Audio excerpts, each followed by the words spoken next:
नमस्कार दोस्तों, कैसे हैं आप सब। स्वागत है आप सभी का नारायण सर क्लासेस के इस नए वीडियो में। हम लोग पढ़ रहे हैं जीव विज्ञान में अध्याय 1 जो है जीवों में जनन, और इसका 2 भाग मैंने बता दिया है। और आज जो है हम जानेंगे भाग 3 के बारे में, और यह भाग अंतिम भाग होगा इस अध्याय का। और उसके बाद से जो है हम अगले अध्याय में प्रवेश करेंगे। हम लोग बात कर चुके थे जो है जीवों में अलैंगिक जनन के बारे में। जीवों में कैसे अलैंगिक जनन होता है, इनकी विधियों के बारे में हम लोग जान चुके हैं।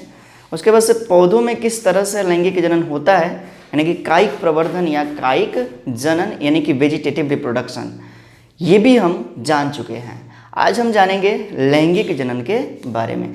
जीवों में कैसे लैंगिक जनन होता है यानी कि सेक्सुअल रिप्रोडक्शन होता है। तो अब हम जानेंगे क्या लैंगिक जनन के बारे में। तो बने रहिए हमारे इस चैनल पर। अभी तक आपने हमारे चैनल को सब्सक्राइब नहीं किया है तो इसे सब्सक्राइब कर लीजिए, बेल आइकन को भी प्रेस कर लीजिएगा और इसे अपने मित्रों में ज़्यादा से ज़्यादा शेयर कर दीजिएगा। यदि वीडियो अच्छा लगे तो वीडियो को लाइक कीजिए। तो आइए प्रारंभ करते हैं इस भाग को, जो होगा इस अध्याय का अंतिम पार्ट। और इसका जो है हम लोग प्रीवियस सेशन में बात कर रहे थे कि जीवों में अलैंगिक जनन कैसे होता है, इनकी कितनी विधियाँ होती है। अलैंगिक जनन की कंप्लीट जानकारी हम लोग जो है पिछले सेशन में प्राप्त कर चुके हैं। और आज के सेशन में जो है हम जानेंगे किसके बारे में, तो लैंगिक जनन के बारे में।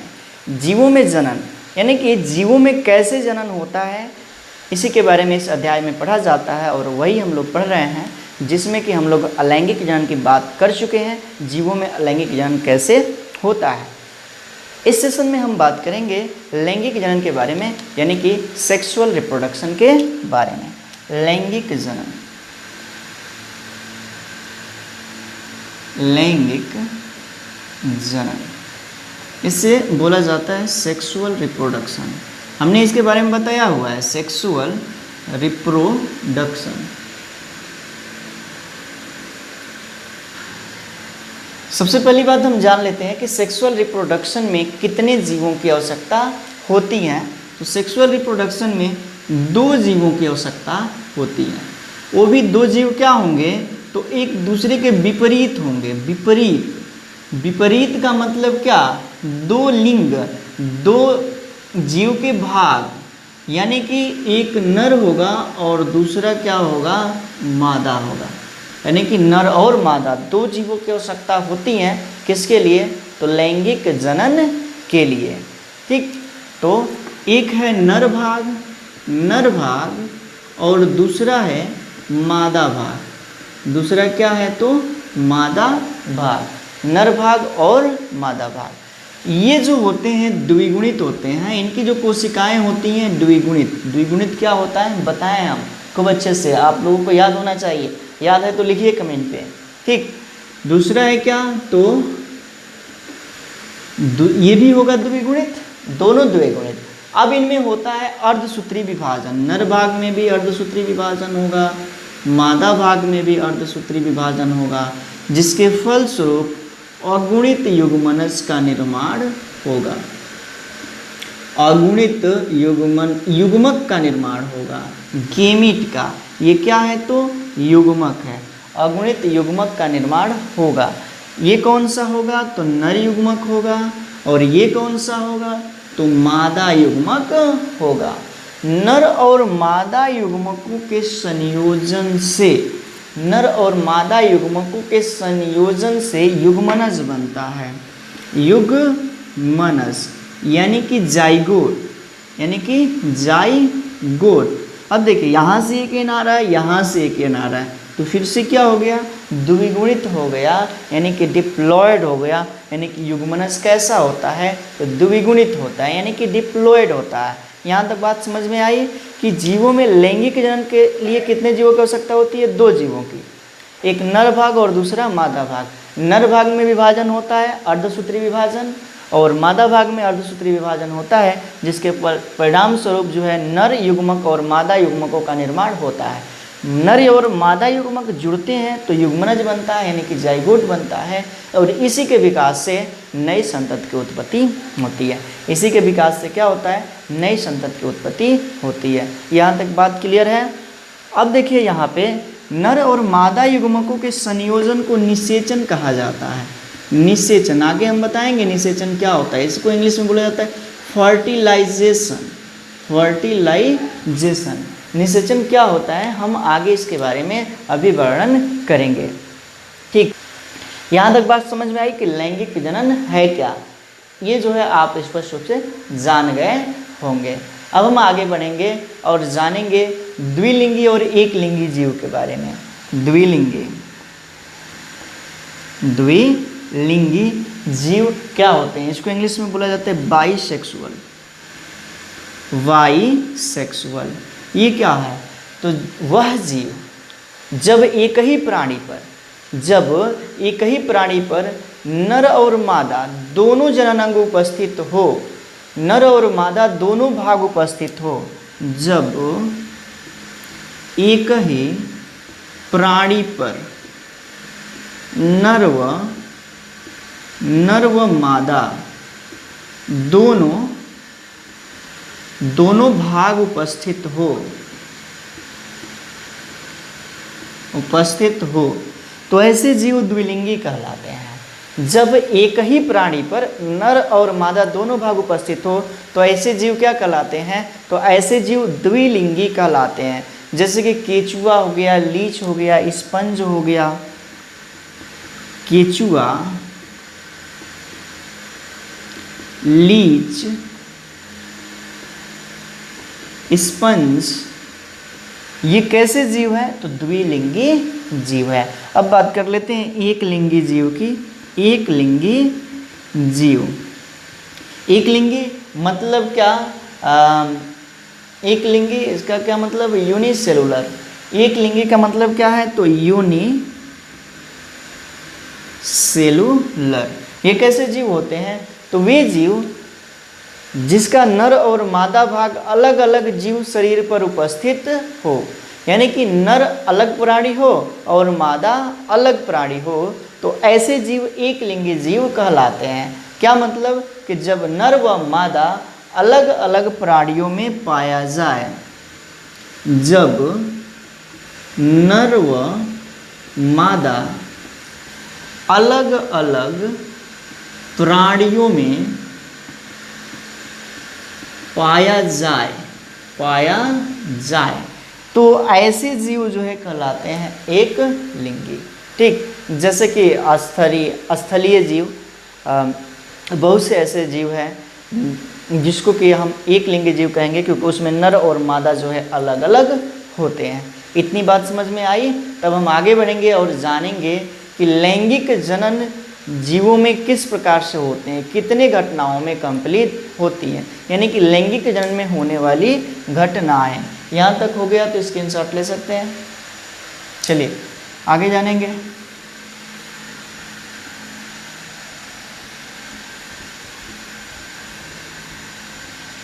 लैंगिक जनन में होने वाली घटनाएं। लैंगिक जनन में होने वाली घटनाएं, तो लैंगिक जनन में जो घटनाएं होती है ना, उसको जो है 3 भागों में रख करके अध्ययन किया जाता है। एक क्या, तो निषेचन पूर्व घटना। एक क्या, तो निषेचन पूर्व घटना। निषेचन हमने बताया अभी, निषेचन पूर्व घटना। और दूसरा क्या, निषेचन। और तीसरा क्या, निषेचन पश्च घटना। निषेचन पश्च घटना, ठीक ना। Pre fertilisation, fertilisation, post fertilisation, तो 3 तरह की घटनाओं में कंप्लीट होता है लैंगिक जनन। निषेचन पूर्व घटना, निषेचन और निषेचन पश्च घटना। तो सबसे पहले हम जानेंगे निषेचन पूर्व घटना के बारे में। निषेचन पूर्व घटना यानी कि प्री फर्टिलाइजेशन, यानी कि निषेचन से पहले क्या होता है, तो 2 क्रियाएं होती हैं निषेचन से पहले। एक जो है युग्मक जनन होता है, युग्मक जनन, इसको इंग्लिश में कहा जाता है गेमीटोजेनेसिस। गेमीटोजेनेसिस और दूसरा जो होता है युग्मक स्थानांतरण, युग्मक स्थानांतरण यानी कि युग्मक जनन और युग्मक स्थानांतरण। देखिए जनन शब्द आ गया, जनन शब्द का मतलब है कि निर्माण होना, ठीक। जेनेसिस, जेनेसिस शब्द भी आएगा तो इसका मतलब है क्या, निर्माण होना। इतना जान लीजिए, जनन किसी में जुड़ जाए तो उसका अर्थ होगा क्या, निर्माण होना, ठीक। तो यहाँ पे युग्मक जनन यानी कि गेमेटोसिनेसिस, युग्मक का निर्माण होना, यानी कि युग्मकों के निर्माण की प्रक्रिया को लिख देते हैं यहाँ पे, युग्मकों के निर्माण की प्रक्रिया को क्या कहते हैं, युग्मक जनन कहते हैं। जैसे कि नर भाग में नर युग्मक बनता है, तो किस तरह से नर युग्मक बनता है, इसी प्रक्रिया को कहेंगे नर युग्मक जनन। और मादा भाग में मादा युग्मक का निर्माण होता है, तो मादा भाग में कैसे मादा युग्मक का निर्माण होता है उसको कहा जाएगा मादा युग्मक जनन, ठीक। इतनी बात आई समझ में। युग्मक स्थानांतरण का क्या मतलब कि युग्मक का निर्माण होता है, जैसे कि नर युग्मक का स्थानांतरण एक स्थान से दूसरे स्थान तक, यानी कि जहाँ पे नर युग्मक बनता है वहाँ से स्थानांतरित होता है, मादा युग्मक से संलयित होने के लिए वहाँ से स्थानांतरित हो करके आता है कहाँ पे, मादा युग्मक के पास। तो कहने का क्या मतलब कि नर और मादा युग्मकों का स्थानांतरण होता है, यानी कि एक स्थान से दूसरे स्थान तक जाते हैं, उसे ही कहा जाता है क्या, तो युग्मक स्थानांतरण। अब जान लेते हैं युग्मकों के प्रकार।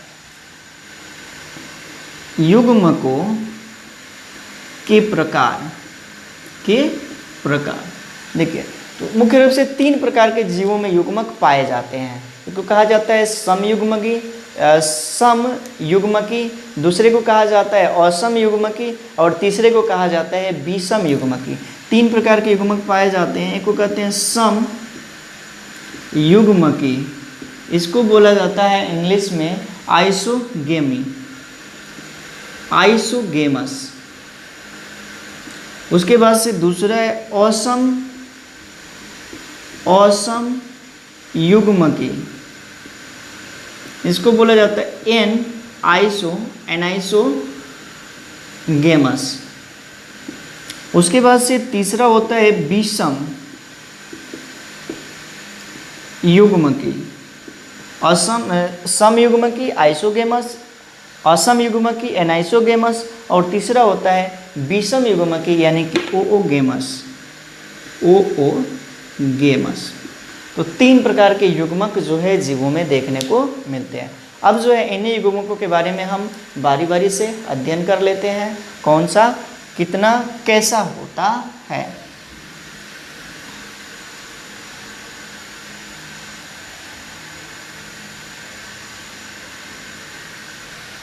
सबसे पहले हम जानेंगे सम युग्मकी के बारे में।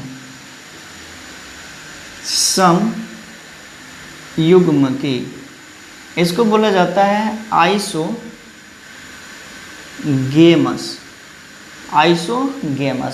ये है क्या, तो ऐसे युग्मक जिसमें नर और मादा युग्मक दोनों आकार व परिमाण में समान होते हैं, वे युग्मक जिसमें नर और मादा दोनों युग्मक आकार व परिमाण में समान हो, उसे कहा जाता है सम युग्मकी। लिख सकते हैं ऐसे युग्मक जिसमें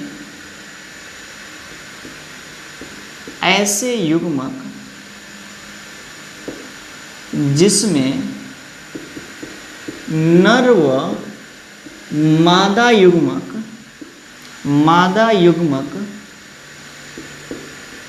आकार व परिमाण में समान हो, यानी कि दोनों नर और मादा दोनों युग्मक आकार व परिमाण में समान हो, उसे ही कहा जाता है सम युग्मकी। जैसे देख लेते हैं यहाँ पे,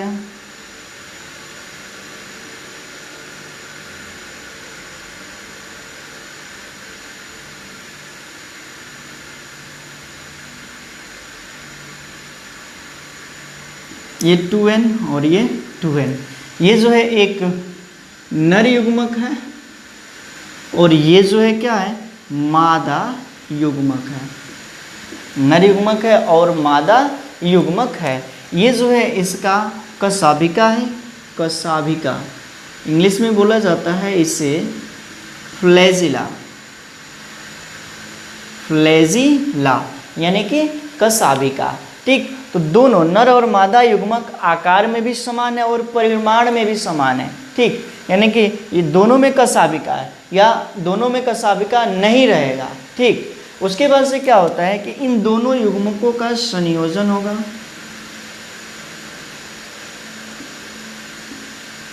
ये जो है एन में है ना, एन थोड़ी सी गड़बड़ियाँ है, ये भी एन होगा, ये भी एन होगा, ये इसका फ्लैजिला। ये क्या है, तो ये युग्मकों का संयोजन है।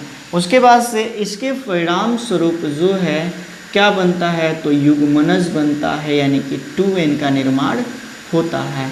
युग्मनज का निर्माण होता है यानी कि जाइगोट का निर्माण होता है।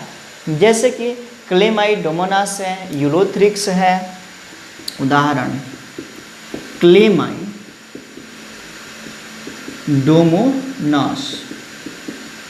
यूलोथ्रिक्स, यूलोथ्रिक्स ये ऐसे जीव है जिसमें समयुग्मकी प्रकार का युग्मक पाया जाता है।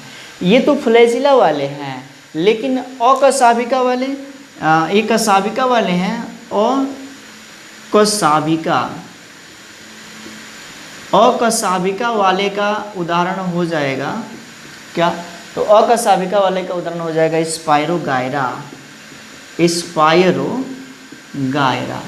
ठीक, तो ये बात यहाँ तक समझ में आई कि समयुग्मकी क्या होते हैं। तो जिसमें ऐसे युग्मक जिसमें दोनों नर और मादा युग्मक आकार व परिमाण में समान हो, उसे कहा जाता है समयुग्मकी।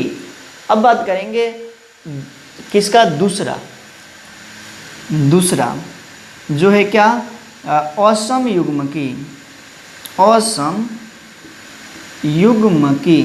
इसको बोला जाता है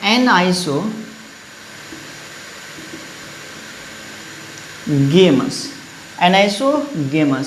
ये क्या है, तो जब नर और मादा युग्मक दोनों का बाह्य आकार तो समान हो, नर और मादा दोनों युग्मकों का जब बाह्य आकार तो समान हो परंतु परिमाण भिन्न भिन्न हो, बाह्य आकार समान हो परंतु परिमाण अलग अलग हो, ऐसे युग्मक जो है कहलाते हैं असमयुग्मकी। इसमें दोनों अकशाभिकीय होंगे या कशाभिकीय होंगे, दोनों, लेकिन बाह्य आकार समान देखने को मिलेगा, लेकिन जो उनका परिमाण होगा वह भिन्न देखने को मिलेगा। यानी कि इसे हम लिख लेंगे क्या, तो जब नर व मादा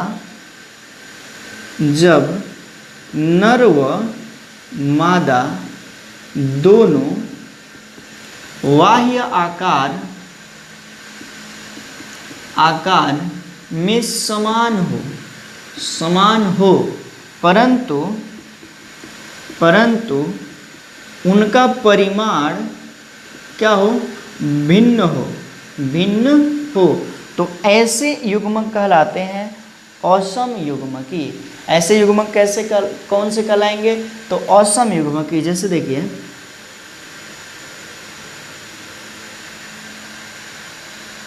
जैसे यहाँ पे हम देख लेते हैं, ठीक, असमयुग्मकी। तो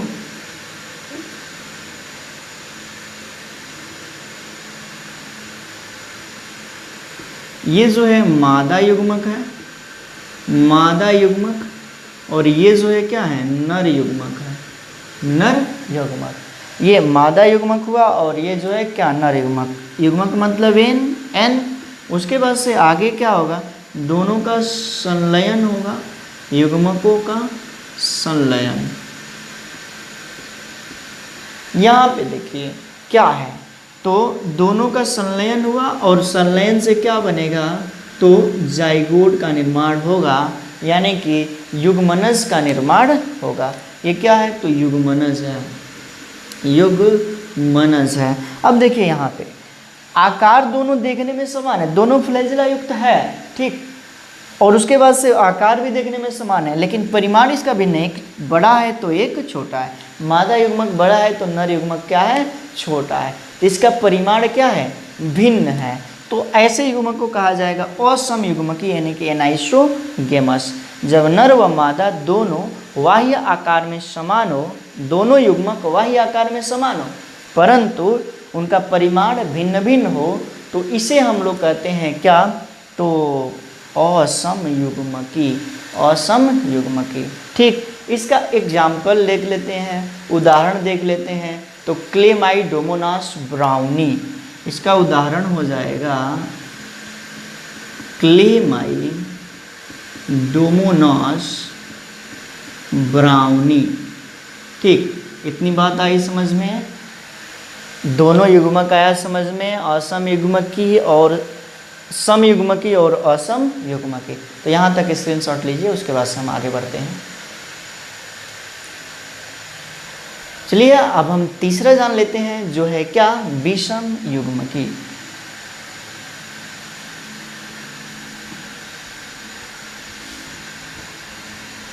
विषम युग्मकी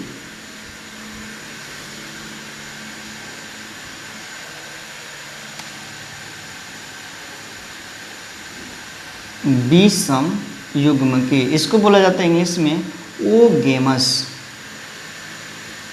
ओगेमस। चलिए ये क्या होता है, तो जब नर और मादा दोनों युग्मक आकार और परिमाण भिन्न हो, आकार और परिमाण दोनों में भिन्न हो, यानी कि नर अलग प्रकार का हो और मादा अलग प्रकार का, ऐसे युग्मकों को बोला जाता है विषम युग्मकी। नहीं कह सकते हैं नर और मादा दोनों युग्मक भिन्न प्रकार के हों। जब नर व मादा दोनों युग्मक भिन्न प्रकार के हो, तो ऐसे युग्मक को कहा जाता है विषम युग्मकी। जब नर और मादा दोनों युग्मक जो है क्या हो, भिन्न प्रकार का हो, तो ऐसे युग्मकों को कहा जाता है विषम युग्मकी। ये बाह्य आकार और परिमाण दोनों में भिन्न होंगे, एक समान नहीं। जैसे देखिए ये जो है मादा युग्मक है, यहाँ पे जो हमने बनाया मादा युग्मक, और ये जो है क्या, तो नर युग्मक है।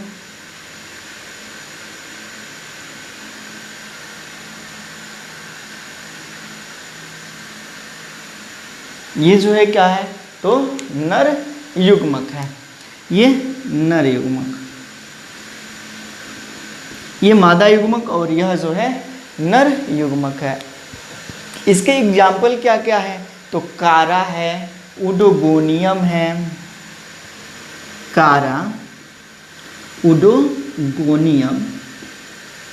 मनुष्य में भी इसी प्रकार का युग्मक पाया जाता है। कौन सा, तो विषम युग्मक, विषम युग्मक। मनुष्य में जो मादा युग्मक होता है उसका नाम है क्या, अंडकोशिका, अंडकोशिका। और जो नर युग्मक है उसका नाम है क्या, तो शुक्राणु, शुक्राणु, शुक्राणु। ठीक, तो ये हो गया क्या, विषम युग्मक। बात समझ में आई कि विषम युग्मक क्या होता है। इतनी बातें समझ में आ रही है, तब हम आगे बढ़ेंगे और जानेंगे दूसरा प्रवस्था जो होगा निषेचन। हमने जान लिया युग्मक जनन के बारे में, युग्मक जनन कैसे होता है, उसके बाद से युग्मक का स्थानांतरण होगा, युग्मक का निर्माण होगा, तो नर युग्मक का मादा युग्मक का कि यहाँ स्थानांतरण होगा। आगे के लेसनों में हम ये भी क्लियर कर देंगे कि कैसे स्थानांतरण होगा। ठीक है, आगे जानते हैं निषेचन। निषेचन, इसी को इंग्लिश में बोला जाता है फर्टिलाइजेशन, फर्टिलाइजेशन। ठीक, ये दूसरी प्रवस्था है, दूसरी घटना है। पहली घटना था क्या थी, निषेचन पूर्व घटना, यानी कि प्री फर्टिलाइजेशन। देखिए निषेचन में क्या होता है, तो ये है नर युग्मक, नर भाग में नर युग्मक बनता है और उसके बाद से मादा भाग में मादा युग्मक बनता है। नर और मादा युग्मकों के संयोजन को निषेचन कहते हैं। नर और मादा युग्मकों के संयोजन को क्या कहते हैं, निषेचन कहते हैं। यानी कि नर और मादा युग्मक संलयित होते हैं और संलयन को ही निषेचन कहा जाता है। तो आइए इसको कंप्लीट जानते हैं। नर और मादा युग्मक संलयित होते हैं जिसे युग्मक संलयन यानी कि सिनगेमी कहा जाता है। देखिए नर व मादा युग्मक संलयित होते हैं, संलयित होते हैं जिसे युग्मक संलयन, युग्मक संलयन यानी कि सिनगेमी कहते हैं, युग्मक संलयन कहते हैं। ठीक, उसके बाद से क्या होता है कि इसके परिणाम स्वरूप द्विगुणित युग्मनज यानी कि जाइगोट का निर्माण होता है। इसके परिणाम स्वरूप द्विगुणित युग्मनज, युग्मनज इसे इंग्लिश में कहेंगे डिप्लॉयड जाइगोट, डिप्लॉयड जाइगोट का निर्माण होता है। क्या मतलब, जब नर और मादा युग्मक संलयित होते हैं तो जिसे युग्मक संलयन कहा जाता है और इसके परिणाम स्वरूप क्या होता है, द्विगुणित युग्मनज यानी कि डिप्लॉयड जाइगोट का निर्माण होता है, द्विगुणित युग्मनज का निर्माण होता है और इसी प्रक्रिया को निषेचन कहा जाता है। इसी प्रक्रिया को निषेचन कहा जाता है। इसी प्रक्रिया को क्या कहते हैं, तो निषेचन कहते हैं। ठीक, इतनी बात आई समझ में। और कुछ इसके बारे में हम जानकारी लेते हैं। क्या, तो कुछ ऐसे जीव होते हैं जैसे मधुमक्खी है, रोटीफर्स है, कुछ छिपकली, कुछ ऐसे जीव जैसे मधुमक्खी, रोटीफर्स, कुछ छिपकली, कुछ ऐसे जीव होते हैं जैसे मधुमक्खी। मधुमक्खी में सभी नहीं, ड्रोन, 3 प्रकार की मधुमक्खी होगी, आगे हम बताएंगे। जिसमें का ड्रोन मधुमक्खी, कौन सा, तो ड्रोन। उसके बाद से कुछ रोटीफर्स, उसके बाद से छिपकली, रोटीफर्स और कुछ छिपकली में जो निषेचन होता है ना, बिना नर और मादा युग्मक के संयोजन से हो जाता है। यानी कि कह सकते हैं कि निषेचन जो होता है मादा युग्मक से ही होता है और मादा युग्मक से बिना निषेचन के ही। एक मिनट, थोड़ा सा क्लियर कंसेप्ट क्लियर कीजिए। यहाँ पे कुछ ऐसे जीव हैं जैसे कि मधुमक्खी यानी कि ड्रोन, रोटीवर्स, छिपकली, ये जो है बिना निषेचन के ही मादा युग्मक से जो है युग्मनज का यानी कि जाइगोट का निर्माण हो जाता है। यानी कि इसमें क्या होता है, में बिना निषेचन के मादा युग्मक से किसका निर्माण हो जाता है, तो युग्मनज बन जाता है। बिना निषेचन के ही क्या होता है, मादा युग्मक से युग्मनज बन जाता है। इसे बोला जाता है अनिषेक जनन और इंग्लिश में पार्थिनोजेनेसिस, जिसे अनिषेक जनन, याद रखिएगा। अनिषेक जनन किसे कहते हैं, पार्थिनोजेनेसिस कहते हैं। यानी कि बिना निषेचन के युग्मनज बनता है, युग्मक बनता है, युग्मनज, एक मिनट, युग्मनज बनता है तो उसे कहा जाता है अनिषेक जनन यानी कि पार्थेनोजेनेसिस, इसे ही कहेंगे क्या, पार्थेनोजेनेसिस। ठीक, अब जो है ये मादा युग्मनज, ऐसा युग्मनज कैसा होगा, तो अगुणित होगा, क्योंकि इसमें मादा युग्मक ही बन रहा है, अगुणित। ये किस प्रकार का होगा, अगुणित, मतलब कि n, अगुणित बोले तो n। ठीक, आया समझ में इतनी बात। अब जानेंगे आगे कुछ बातें, जो होगा क्या, बाह्य निषेचन और अंतः निषेचन। निषेचन समझ में आया तो जान लेते हैं बाह्य निषेचन।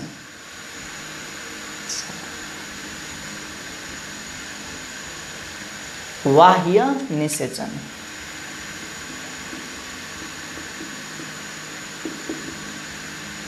इसको बोला जाएगा बाह्य निषेचन को एक्सटर्नल फर्टिलाइजेशन, एक्सटर्नल फर्टिलाइजेशन। ये है क्या, एक्सटर्नल फर्टिलाइजेशन है क्या, तो जब प्राणियों के शरीर के बाहर निषेचन हो, यानी कि नर और मादा युग्मकों का संयोजन हो, तो इसे कहा जाता है क्या, बाह्य निषेचन, यानी कि एक्सटर्नल फर्टिलाइजेशन। यानी कि जब प्राणियों के शरीर के बाहर, शरीर के बाहर निषेचन हो, निषेचन हो, तो इसे क्या कहेंगे, इसे कहेंगे क्या चीज़, तो जब प्राणियों के शरीर के बाहर निषेचन हो तो इसे कहेंगे बाह्य निषेचन, यानी कि फर्टिलाइजेशन, एक्सटर्नल फर्टिलाइजेशन। और इसके उदाहरण हो जाएंगे शैवाल, मछलियाँ, उभयचर। उदाहरण हो जाएगा शैवाल, मछलियाँ, उभयचर, उभयचर का मतलब मेढक आदि, उभयचर। इनमें जो फर्टिलाइजेशन होता है वो एक्सटर्नल फर्टिलाइजेशन होता है। दूसरी बात हम जानेंगे अंतः निषेचन, अंतः निषेचन, इसको बोला जाएगा इंटरनल फर्टिलाइजेशन, फर्टिलाइजेशन।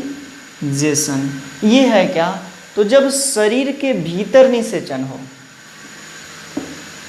जब शरीर के भीतर निषेचन हो, निषेचन हो, तो इसे हम कहेंगे क्या, तो इंटरनल फर्टिलाइजेशन। जैसे कि स्थलीय प्राणी, स्थलीय प्राणियों में जो है क्या होता है, तो इंटरनल फर्टिलाइजेशन होता है। इतनी बात समझ में आई। तब हम तीसरी घटना पढ़ेंगे, निषेचन पश्च घटना।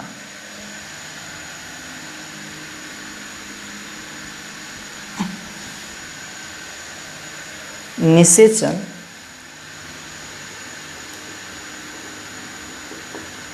निषेचन पश्च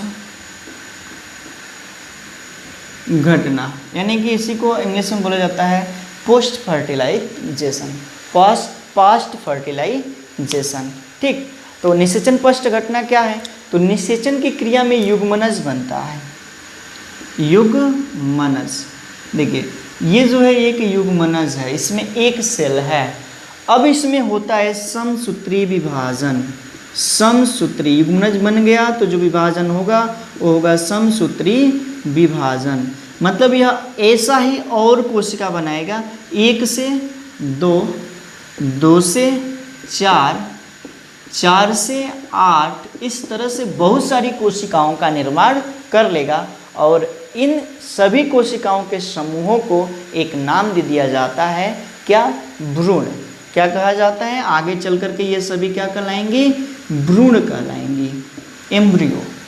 और भ्रूण के निर्माण को कहा जाता है भ्रूणोद्भव,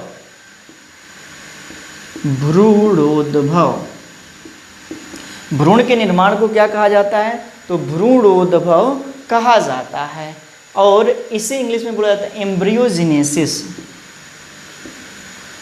एम्ब्रियोजेनेसिस। ठीक, तो भ्रूणोद्भव क्या है, तो युग्मनज से भ्रूण का विकसित होना, यानी कि कह सकते हैं कि युग्मनज विकसित होकर भ्रूण का निर्माण करता है। युग्मनज विकसित होकर भ्रूण का निर्माण करता है, जिसे भ्रूणोद्भव कहते हैं। युग्मनज विकसित होकर भ्रूण का निर्माण करता है, जिसे क्या कहते हैं? भ्रूणोद्भव कहते हैं। इतनी बात आई समझ में।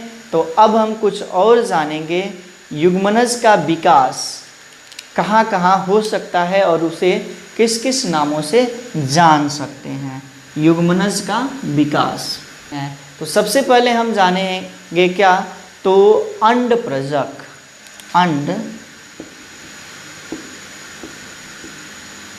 अंडप्रजक, इसको जो है इंग्लिश में कहा जाता है ओविपेरस। ओविपेरस ये है क्या? तो जब युग्मनज का विकास शरीर के बाहर हो, युग्मनज यानी कि जाइगोट का विकास, जब युग्मनज का विकास क्या हो? शरीर के बाहर हो। युग्मनज का विकास शरीर के बाहर हो तो ऐसे जीवों में, जिन जीवों में ये होगा, ऐसे जीवों को बोला जाता है अंडप्रजक, यानी कि ये अंडे देते हैं। ठीक, इतनी साधारण सी भाषा जान लीजिए। दूसरा आएगा सजीव प्रजक। सजीव प्रजक, ये इसको इंग्लिश में कहा जाता है क्या? विविपेरस। और जब युग्मनज का विकास शरीर के भीतर हो, जब युग्मनज का विकास शरीर के भीतर हो तो ऐसे जीव कहलाते हैं सजीव प्रजक। ठीक, तो यहाँ तक हम लोगों ने कंप्लीट कर लिया और ये जो है आपका पहला अध्याय यहाँ पे समाप्त होता है। इसके बाद से हम अगले अध्याय में आपके साथ चर्चा करेंगे। उम्मीद है कि हमारा ये जो पूरा लेक्चर है बहुत ही अच्छे से समझ पाए होंगे आप लोग। पहला अध्याय जो है बहुत अच्छे से समझ में पाए होंगे। यदि समझ में आ रहा है तो आप लोग कमेंट कीजिएगा, और कमेंट आप लोगों का देखकर बहुत ही अच्छा लगता है। मिलते हैं अगले अध्याय में एक नए लेसन के साथ, एक नए टॉपिक के साथ। तब तक के लिए सभी को बहुत बहुत धन्यवाद।